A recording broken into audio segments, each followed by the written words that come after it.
যে বংশে জন্ম নিলেন রাসূল সাল্লাল্লাহু আলাইহি ওয়াসাল্লাম এবং জন্মের আগের কিছু অলৌকিক ঘটনা। বিসমিল্লাহির রহমানির রহিম।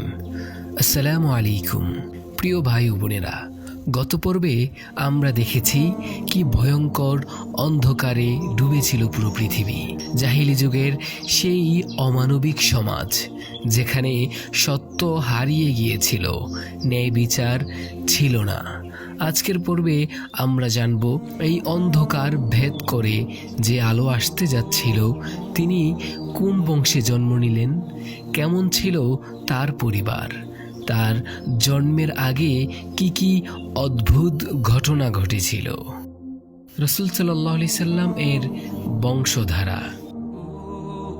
রাসূল সাল্লাল্লাহু আলাইহি সাল্লাম কোনো সাধারণ বংশে জন্ম নেননি। তিনি জন্ম নিয়েছেন কুরাইশ গোত্রে। কুরাইশ গোত্রের মধ্যেও বনু হাশিম পরিবারে। আরবদের মধ্যে বনু হাশিম ছিল সম্মানিত, অতিথিপরায়ণ, আমানতদার হিসেবে অধিক পরিচিত।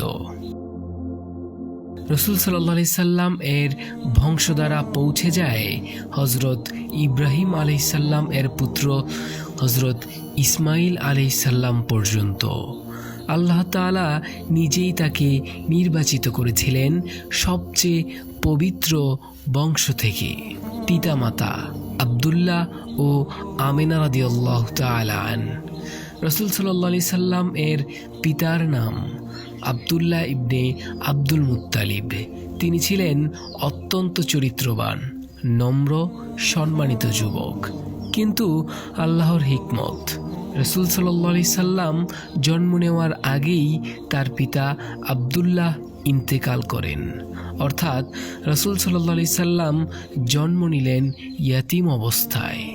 মায়ের নাম আমিনা বিনতে ওয়াহাব রাদিয়াল্লাহু তাআলা আন। তিনি ছিলেন সম্ভ্রান্ত, চরিত্রবান, লজ্জাশীল নারী। আল্লাহ যেন আগেই শিক্ষা দিতে চেয়েছিলেন এই নবী এতিমদের জন্য আশ্রয় হবেন। জন্মের আগের অলৌকিক ঘটনা। রাসূল সাল্লাল্লাহু আলাইহি সাল্লাম এর জন্মের আগে এমন কিছু ঘটনা ঘটে যা বুঝিয়ে দেয় তিনি কোনো সাধারণ মানুষ নন। পারস্যের অগ্নি মন্দির, যেখানে 1000 বছর ধরে আগুন জ্বলছিল, তা হঠাৎ নিভে যায়। কিসরা বাদশার প্রাসাদের 14টি স্তম্ভ ভেঙে পড়ে, সাওয়ারদ শুকিয়ে যায়। এই সব কিছু যেন ঘোষণা দিচ্ছিল জুলুমের রাজত্ব শেষ হতে চলছে। হাতির বছর তথা আমুলে ফিল। রাসূল সাল্লাল্লাহু আলাইহি সাল্লাম জন্ম নেন হাতির বছর। এই বছরেই ইয়েমেনের শাসক আব্রাহা হাতির বিশাল বাহিনী নিয়ে কাবা ধ্বংস করতে আসে, কিন্তু আল্লাহ নিজেই কাবা রক্ষা করেন। আল্লাহ বলেন, আমি কি হাতিওয়ালাদের পরিণতি দেখাইনি? আলাম তারা কাইফা ফাআলা রাব্বুকা বিআসহাবিল ফিল। এই ঘটনা যেন প্রমাণ, যে ঘরে শেষ নবী জন্ম নেবেন, আল্লাহ সেই ঘর নিজেই পাহারা দেন। রাসূল সাল্লাল্লাহু আলাইহি সাল্লাম এর জন্ম। অবশেষে সেই মাহেন্দ্রক্ষণ আসে। 12 রবিউল আউয়াল, সোমবার, মক্কা নগরীতে একটি ঘরে জন্ম নিলেন মানব জাতির ইতিহাসের শ্রেষ্ঠ মানুষ, হযরত মুহাম্মদ সাল্লাল্লাহু আলাইহি ওয়াসাল্লাম। মা আমিনা রাদিয়াল্লাহু তাআলা আনহা বলেন, আমি এমন এক আলো দেখেছিলাম যার দ্বারা শাম দেশের প্রাসাদ পর্যন্ত আলোকিত হয়ে গিয়েছিল। নামকরণ ও দাদার ভালোবাসা। রাসূল সাল্লাল্লাহু আলাইহি সাল্লাম এর দাদা আব্দুল মুত্তালিব, তিনি নাতির নাম রাখেন মুহাম্মদ, অর্থাৎ যিনি প্রশংসিত। লোকেরা জিজ্ঞেস করেছিল, আপনার বংশে তো এই নাম আগে কখনো ছিল না? তিনি বলেছিলেন, আমি চাই আসমান ও জমিন সবাই তাকে প্রশংসা করুক। কত বড় কথা, যা সত্য হয়ে গিয়েছে পুরো দুনিয়ায়।